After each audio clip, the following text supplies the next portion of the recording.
শুধু তাই না, আমার বাবা মৃত্যুর সময় বলেছিল যে তোমার যেখানে ইচ্ছা সেখানে আমাকে রাখো, কিন্তু আমার ইচ্ছা আমার জন্মস্থান ভাকুম গ্রামে যদি আমারে রাখতা আমি খুশি হইতাম।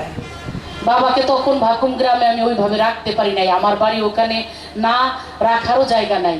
তাই প্রথম আমার এই জয়মন্টপের বাড়িতেই তাকে রাখলাম, তারপরে তাকে সেখান থেকে আমি ভাকুম একটা জায়গা করে সেখানে বাবাকে নিয়ে রাখছি, মার জায়গা রাখছি। মা কয় কই থাকুম আগেই দেখায় দাও, আমি দেখে যাইতে চাই কোথায় থাকবো, সেখানে রাখছি।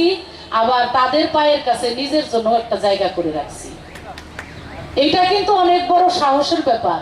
বাংলাদেশে না, সারা দুনিয়াতে মানুষ অনেক কিছু করে, অনেক বড় বড় কিছু করে, কিন্তু নিজের কবরটা নিজে বানায়া রাখে না।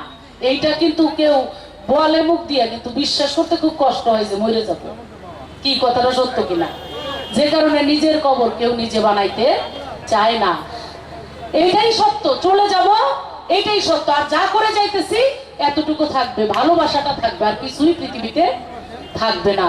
আমি সেখানে মিউজিয়াম করছি আমার জন্মস্থান বাবার এলাকায়, এখানে যাতে আমার বাবা যে গান গাইতেন আমি গান গাই, এবং বাউলদের যত গান, যত ইনস্ট্রুমেন্ট, যত বই পুস্তক, যত হাদিস কোরআন জীবনে আমার বাবা দিয়েছে, আমার উস্তাদ দিয়েছে, আমার গুরু দিয়েছে, এই সব কিছু সংগ্রহ করা, এবং মানুষ যাতে মরে গেলে 100 বছর পরেও জানতে পারে মধুবতী কে ছিল, মমতাজ কে ছিল, বাউল ঘরে জন্ম নিয়ে আজকে এইখানে কিভাবে তিনি আসছিল, কতখানি কষ্ট করতে হয়েছে, এই সব কিছু যাতে মানুষ এক সময় জানে, নতুন প্রজন্ম জানে, তাদের জন্য সেই ব্যবস্থাটাও করে যেতে হবে। আস্তে আস্তে করতেছি, সব তো একসাথে পারি না, আমারও সাধ্যের মধ্যে অনেক সময় থাকে না।